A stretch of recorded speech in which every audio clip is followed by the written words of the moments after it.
Hello friends, तो आज मैं आपका जो बीएससी सेकंड ईयर का जो फिजिक्स का पेपर सेकंड है, elements of quantum mechanics, atomic and molecular spectrum, इसका जो आपके फर्स्ट यूनिट है मैटर वेव्स, इसको स्टार्ट करने वाला हूं। और ये जो मैं आपको जो भी एक्सप्लेनेशन दूंगा ये कॉम्प्लीमेंट्री ऑफ द बुक होगा, क्योंकि ये आपको बुक को रीड करने के लिए मोटिवेट करेगा।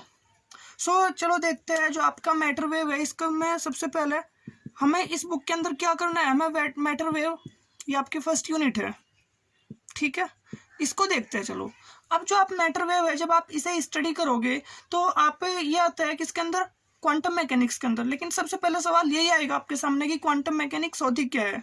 तो क्वांटम मैकेनिक्स फिजिक्स की ब्रांच होती है जिसमें हम सभी फिनोमिना से डील करते हैं जो एटॉमिक स्केल की हो, जो एटॉमिक रीजन की हो, मतलब जो इलेक्ट्रॉन का मोशन, प्रोटॉन का मोशन, मतलब जो बहुत ही स्मॉल स्केल पर जिस पर हम डील करेंगे, ठीक है।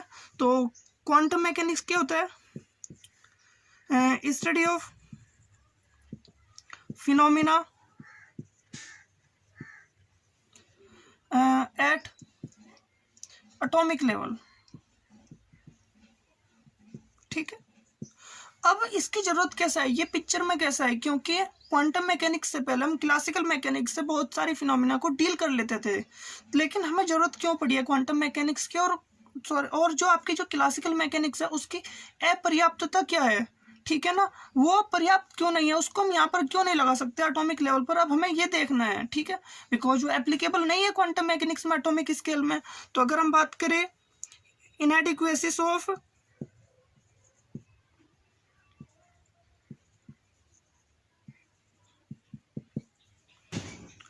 क्लासिकल मैकेनिक्स, तो जो क्लासिकल मैकेनिक्स है इसकी इनएडिक्वेसीज, इसकी अपर्याप्तता कौन कौन सी है। एक तो जो आपकी क्लासिकल मैकेनिक्स है ये होल्ड नहीं होती किसके पास, does not hold true for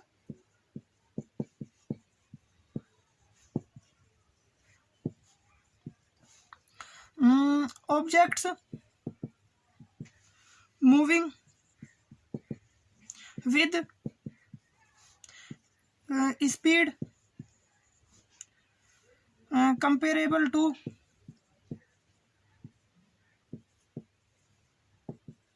speed of light. मतलब ये सभी उन ऑब्जेक्ट्स पर एप्लीकेबल नहीं होती है जो स्पीड ऑफ लाइट के आसपास से भी ट्रेवल कर रहे हैं। मतलब अगर ऐसी कोई भी ऑब्जेक्ट है जो स्पीड ऑफ लाइट के आसपास से ट्रेवल कर रही है, फिर उसके मतलब उससे कंपेरेबल है। स्पीड ऑफ लाइट कितनी होती है, c होती है, जो होता है 3 लाख किलोमीटर पर सेकंड, 3 × 10⁸ मीटर पर सेकंड। ये एक सेकंड के अंदर 3 लाख किलोमीटर ट्रेवल करती है। और अगर कोई भी ऑब्जेक्ट इसी के आसपास में, मतलब इससे जो कंपेरेबल स्पीड भी होगी ना, अगर वो उस पर हम कोई भी ऐसी ऑब्जेक्ट पर स्टडी करेंगे तो वहाँ पर क्लासिकल मैकेनिक्स एप्लीकेबल ही नहीं है। वहाँ पर क्लासिकल मैकेनिक्स के रूल्स को आप डायरेक्टली अप्लाई नहीं कर सकते हो, ठीक है, because there are some differences, ठीक है। ये क्लासिकल मैकेनिक्स की लिमिटेशन है। And for the phenomena at atomic level, ठीक है। मतलब जो आपका, अगर आप एक एटॉमिक लेवल पर भी इसको अप्लाई करने की कोशिश करो तो ये एटॉमिक लेवल पर भी एप्लीकेबल नहीं है क्लासिकल मैकेनिक्स। अब इसका डिफिकल्टीज क्यों आ रही है एटॉमिक लेवल पर, क्योंकि हमें जो स्टडी करना है वो एटॉमिक लेवल पर जो फिनोमिना हो रही है उसको डील करना है। और उसी के लिए हमने क्या करा है, क्वांटम मैकेनिक्स को रिप्लेस से कर दिया। मतलब जो आपके पास क्लासिकल मैकेनिक्स थी उसको हमने रिप्लेस कर दिया किससे, क्वांटम मैकेनिक्स से, ठीक है। तो अब हमें इसकी जरूरत क्या है और एटॉमिक लेवल पर ही क्यों, आखिर ये क्लासिकल मैकेनिक्स फेल क्यों रही है, अब हमें ये देखना जरूरी है। तो आपको पता होगा कि 1900 से पहले जो हम डील करते थे बहुत सारे फिनोमिना क्लासिकल मैकेनिक्स से ही कर लेते थे। लेकिन अगर बात करूं 1897 की, तो 1897 में क्या हुआ है, डिस्कवरी हुई है इलेक्ट्रॉन की बाय जे थॉमसन, ठीक है। जे थॉमसन ने क्या करा है, डिस्कवरी की थी इलेक्ट्रॉन की, और उसने अपना एक थॉमसन प्लम पडिंग मॉडल भी दिया था। और जब के बाद क्यूरियोसिटी आने लगी कि हम एटॉमिक लेवल की फिनोमिना को समझे, और फिर देखते देखते हमें कुछ डिफिकल्टीज आई उसको एक्सप्लेन करने के लिए, एटॉमिक लेवल के फिनोमिना को एक्सप्लेन करने के लिए, ठीक है। अब वे डिफिकल्टीज कौन कौन सी थी, तो जो सबसे पहले डिफिकल्टीज थी जिसने बहुत ज़्यादा मतलब परेशान करा था वो थी स्टेबिलिटी ऑफ एटम, ठीक है, क्योंकि अगर आपने केमिस्ट्री में रदरफोर्ड मॉडल पढ़ा हो तो वो क्या था, स्टेबिलिटी ऑफ एटम को एक्सप्लेन नहीं कर पा रही थी, ठीक है ना। सो classical mechanics could not explain stability of atom, ठीक है। और जो एक स्पेक्ट्रल डिस्ट्रीब्यूशन था किसका, रेडिएशन का, spectral distribution of radiation from black body, ठीक है। तो जो एक ब्लैक बॉडी से जो रेडिएशन निकल रही थी या फिर जो एब्जॉर्व कर रहा था या फिर वो एमिट कर रहा था, उसका जो डिस्ट्रीब्यूशन होगा रेडिएशन के, जो उसके एनर्जी का जो एक स्पेक्ट्रल डिस्ट्रीब्यूशन था, ये उसको एक्सप्लेन नहीं कर पा रहा था, है ना। फिर अगली थी फोटो इलेक्ट्रिक इफेक्ट, ये फोटो इलेक्ट्रिक इफेक्ट को भी एक्सप्लेन नहीं कर पा रहा था। क्लासिकल मैकेनिक्स के लोग फोटो इलेक्ट्रिक इफेक्ट को भी एक्सप्लेन नहीं कर पा रहे थे, ठीक है। आप इसके बाद आता है कॉम्पटन इफेक्ट।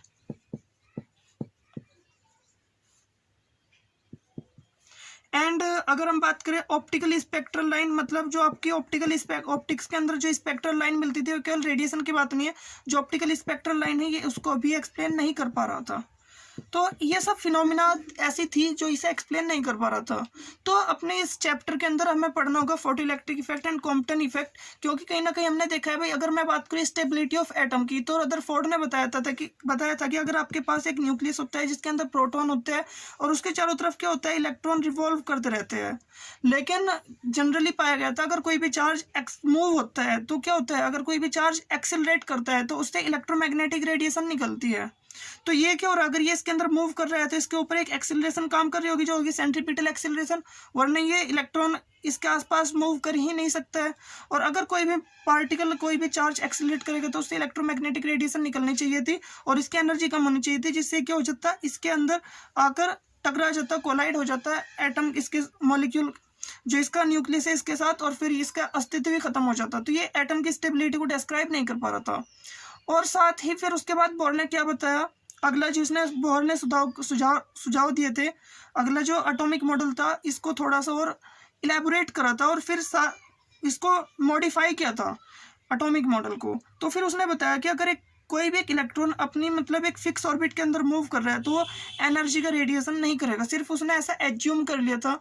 लेकिन एक्चुअल में बात है कि जो क्वांटम थ्योरी दी गई थी ना, ओल्ड क्वांटम थ्योरी, वो भी इसके बारे में कुछ ज़्यादा नहीं बता पाई थी।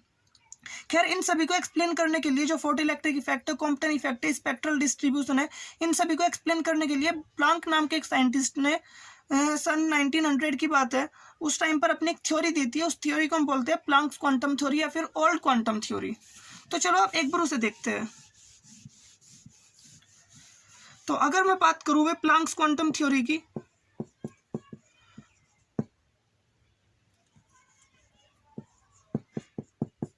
तो प्लांक्स ने ये बताया था कि अगर कोई भी मतलब जो स्पेक्ट्रल डिस्ट्रीब्यूशन होगा, मतलब एमिशन या फिर एब्जॉर्प्शन ऑफ इलेक्ट्रोमैग्नेटिक वेव, जो इलेक्ट्रोमैग्नेटिक वेव कोई भी बॉडी एब्जॉर्ब करेगी या फिर एमिट करेगी, वो क्या हो करेगी, वो डिस्क्रीट फॉर्म में करेगी, एज ए डिस्क्रीट क्वांटा, मतलब उसका जो एनर्जी का डिस्ट्रीब्यूशन होगा क्या होगा, वो डिस्क्रीट होगा, ठीक है। सो डिस्ट्रीब्यूशन ऑफ, चाहे वो एमिशन हो या चाहे वो एब्जॉर्ब करना हो, ठीक है। सो जो डिस्ट्रीब्यूशन ऑफ इलेक्ट्रोमैग्नेटिक एनर्जी होगा वो क्या होगा, उसको उसने डिस्क्रीट बताया, ठीक है, and in the form of photon और क्वांटा, ठीक है। मतलब एक तरह का पार्टिकल माना, जो आपका इलेक्ट्रोमैग्नेटिक वेव थी उसको मान लिया कि वो एक डिस्क्रीट होगा, और जो डिस्क्रीट पीस हो गए ना, उन पीस को हमने बोल दिया फोटोन या फिर क्वांटा, ठीक है। तो जो पैकेट्स हो गए ये क्या होते हैं, ये होते हैं एनर्जी के पैकेट्स, PACKETS, ठीक है। तो ये पैकेट्स होते थे जो इलेक्ट्रोमैग्नेटिक वेव है, इसको क्या मान लिया कि इसमें छोटे छोटे पैकेट्स होते हैं इलेक्ट्रोमैग्नेटिक वेव के, जो पूरी की पूरी एक इलेक्ट्रोमैग्नेटिक वेव बनाते हैं। और वो क्या होता है, हर पैकेट के पास कितनी एनर्जी होती है, इक्वल टू h न्यू के इक्वल एनर्जी होती है, क्योंकि अगर वो एक लाइट एक वेव है तो उसके पास उसकी एक फ्रीक्वेंसी भी होगी, तो क्या होगी, फ्रीक्वेंसी ऑफ रेडिएशन होगी, ये बिल्कुल वही है, इसमें कोई कोई मतलब इसको हमने वेव ही माना है, लेकिन यहाँ पर उसने बताया कि जो एनर्जी का डिस्ट्रीब्यूशन होगा क्या होगा, छोटे छोटे से पीस के फॉर्म में होगा, और जो छोटा पीस होगा क्या होगा, फोटोन होगा। और यहाँ पर एक फोटोन की जो उसने एनर्जी बताई थी वो क्या बताई थी, जितनी ज़्यादा उसकी फ्रीक्वेंसी होगी उतनी ज़्यादा उसके पास क्या होगी, एनर्जी होगी। ठीक है, और फिर जो ये एच यहाँ पर जब प्रोपोर्शनैलिटी कॉन्स्टेंट आया, ये था प्लैंक्स कॉन्स्टेंट, और ये एक नेचर का एक फंडामेंटल कॉन्स्टेंट है। ठीक है, प्लैंक साइंटिस्ट ने दिया था तो इसी के नाम पर इसका नाम रखा गया प्लैंक्स कांस्टेंट, और इसकी वैल्यू होती है 6.6 इंटू 10⁻⁻34। और यूनिट की बात करूँ तो जूल, इसकी क्या होती है, सेकंड होती है, तो यूनिट होगी जूल सेकंड, क्योंकि जो फ्रीक्वेंसी होती है उसकी यूनिट होती है 1/सेकंड और हर्ट्ज। ठीक है, तो ये थी आपकी ओल्ड क्वांटम थ्योरी। इसी के आधार पर photo electric effect, Compton effect सब कुछ एक्सप्लेन हुआ है, जिसको हम 1 बाय 1 करके देखेंगे फर्दर वीडियोज के अंदर या फिर फर्दर टॉपिक्स के अंदर। लेकिन अब हमें देखना चाहिए कि जो आपका मैटर है या फिर जो लाइट है उसका डुअल कैरेक्टर, क्योंकि यहाँ पर जब मैंने एक पैकेट का बात किया, फोटोन की बात की है, तो आपको पता है जो रेडिएशन होता है वो क्या होता है, एक तरह का डिस्टर्बेंस होता है मीडियम के अंदर जो वेव होता है। तो जो आपकी इलेक्ट्रोमैग्नेटिक वेव है उसको आप एक, क्या आप उसे एक, जब आप उसे एक पैकेट मान रहे हो एनर्जी का, उसके छोटे छोटे पैकेट मान रहे हो, तो क्या आप उसके एक वेव पिक्चर, एक पार्टिकल पिक्चर मान सकते हो। ठीक है, तो क्या लाइट के दो बिहेवियर होते हैं, तो आप एक बार देखते हैं, नजर डालते हैं लाइट के डुअल बिहेवियर के ऊपर। So now let's see the dual nature of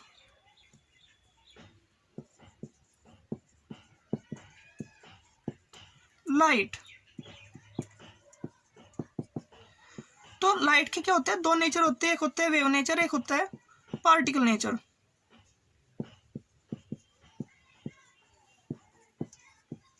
अभी हम बोल कैसे सकते हैं, देखो हमने कुछ फिनोमिना पढ़ी थी 12th क्लास में, वे फिनोमिना थी किसकी, आपकी, एक तो थी आपकी रिफ्लेक्शन, एक थी आपकी रिफ्रैक्शन, ठीक है, एक थी आपकी डिफ्रैक्शन, पोलराइजेशन, एंड एक फिनोमिना और थी इंटरफेरेंस। तो पूरी की पूरी वेव मैकेनिक्स के अंदर हमने इन सभी फिनोमिना को, लाइट को एज ए वेव मान के कंसीडर कर लिया था। लेकिन इसमें डिफिकल्टी ये थी, जब आप लाइट को एक वेव मान रहे हो तो वेव तो सिर्फ एक मीडियम में ट्रेवल कर सकती है, लेकिन अर्थ, सन से अर्थ तक लाइट की वेव आ कैसे रही है, तो उसके लिए हाइगेंस ने क्या कर दिया, काल्पनिक मीडियम माना था जो पूरे यूनिवर्स में प्रेजेंट है, जिसका नाम रखा गया था ईथर। ठीक है, तो लाइट की एक वेव पिक्चर मानकर ये सभी फिनोमिना एक्सप्लेन हो गई थी। लेकिन कुछ फिनोमिना ऐसी थी जो लाइट की एक वेव पिक्चर से एक्सप्लेन नहीं हो पा रही थी, जिसमें था एक आपके फोटो इलेक्ट्रिक इफेक्ट, जिसको हम स्टडी करेंगे, photo electric effect and Compton effect. तो ये तो जो फिनोमिना है, ये दोनों की दोनों, इसको हम एक्सप्लेन नहीं कर पा रहे थे by considering light as a wave. देखो यहाँ पर तो क्या होता है, दो वेव आपस में इंटरेक्ट कर रही थी, तो हमें दो रेडिएशन आपस में, फिर दो लाइट की रे आपस में इंटरेक्ट कर रही थी, लाइट से इंटरेक्ट कर रही थी, तो ये सारी की सारी फिनोमिना एक्सप्लेन हो रही थी अगर हम लाइट को एक वेव माने। लेकिन जब लाइट एक मैटर से इंटरेक्ट कर रही है तो हमें उसकी पार्टिकल पिक्चर मिल रही है। अगर हम लाइट को एक पार्टिकल मानेंगे तो ये एक्सप्लेन हो जा रही है, वरना नहीं हो रही है। लाइट एक पार्टिकल, एक एनर्जी का पैकेट, एक एनर्जी का पार्टिकल, जिसे हम फोटोन बोल सकते हैं।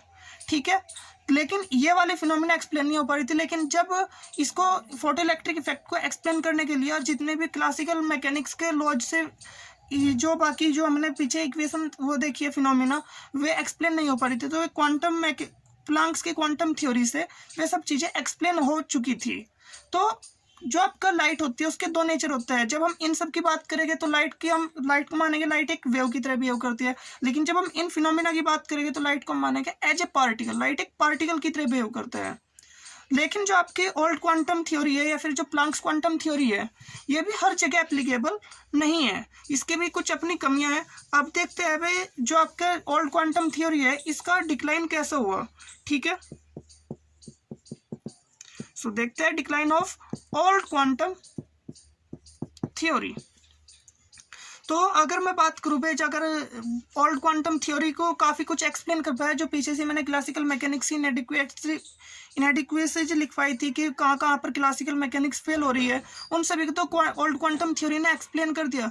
लेकिन फिर भी जो कुछ कमियां थी जो इसे एक्सप्लेन नहीं कर पाया।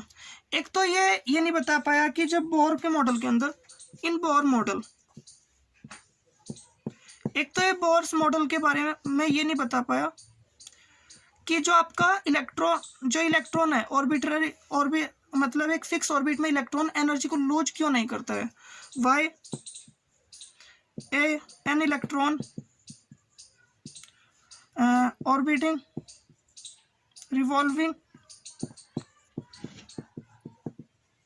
इन fix orbit don't lose energy. तो ये एनर्जी को कम क्यों नहीं करते, एक तो ये नहीं बता पाया। बोर्स मॉडल के अंदर जो एक इलेक्ट्रॉन है वो एक फिक्स ऑर्बिट में जब अपनी मूव करता रहता है तो एनर्जी को, रेडिएशन को एमिट नहीं करता है। जो रदरफोर्ड की गलती थी उसको उसने ठीक करा था, लेकिन ये इस बारे में कोई भी आइडिया नहीं दे पाया, कोई भी क्लू नहीं दे पाया कि ऐसा होता क्यों है। ठीक है, ये इस बात को भी एक्सप्लेन नहीं कर पाया जो आपका स्पेक्ट्रल डिस्ट्रीब्यूशन था, जो आपका मतलब हीलियम के अंदर हो गया, फिर कॉम्प्लेक्स मॉलिक्यूल्स हो गया, उसके जो स्पेक्ट्रल स्पेक्ट्रम थे उसको एक्सप्लेन नहीं कर पाया। कुड नॉट एक्सप्लेन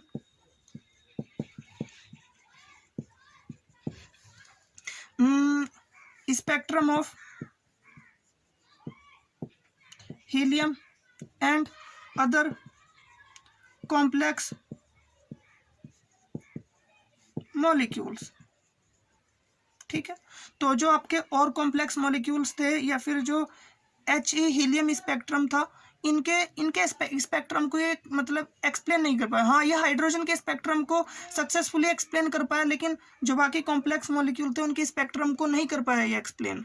ठीक है, तो जो आपका मतलब जो आपका स्पिन होता था कि जो इलेक्ट्रॉन है ना वो जो स्पिन भी कर रहा है साथ के साथ, मतलब वो रिवॉल्व तो कर ही रहा है न्यूक्लियस के पास, साथ में क्या करता है, स्पिन भी करता है। जैसे अर्थ क्या कर रही है, सन के अराउंड रिवॉल्व कर रही है, लेकिन साथ में क्या कर रही है, स्पिन भी कर रही है।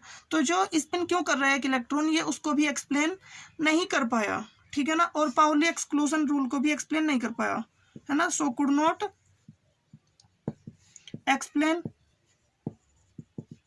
पाउली एक्सक्लूजन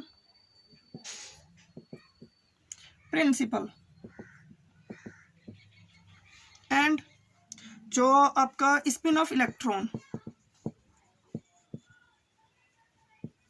ठीक है, और ये कुछ और सिस्टम को जैसे हार्मोनिक वाइब्रेशन ऑफ सिस्टम को भी एक्सप्लेन नहीं कर पाया फॉर द कॉम्प्लेक्स मॉलिक्यूल्स, है ना। So could not explain harmonic vibrations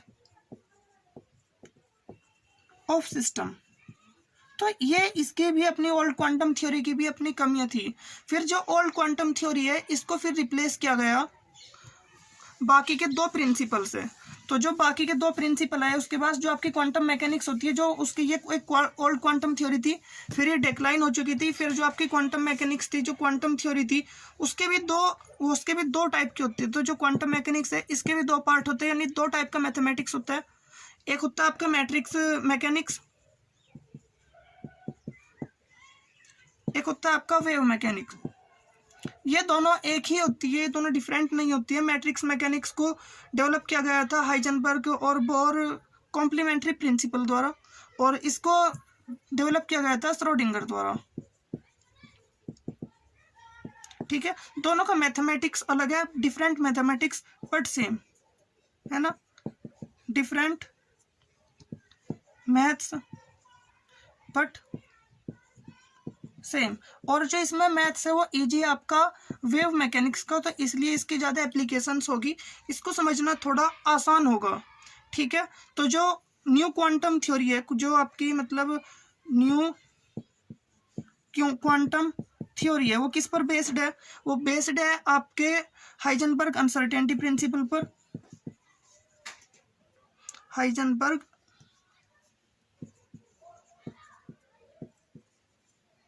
uncertainty principle and Bohr's complementary principle।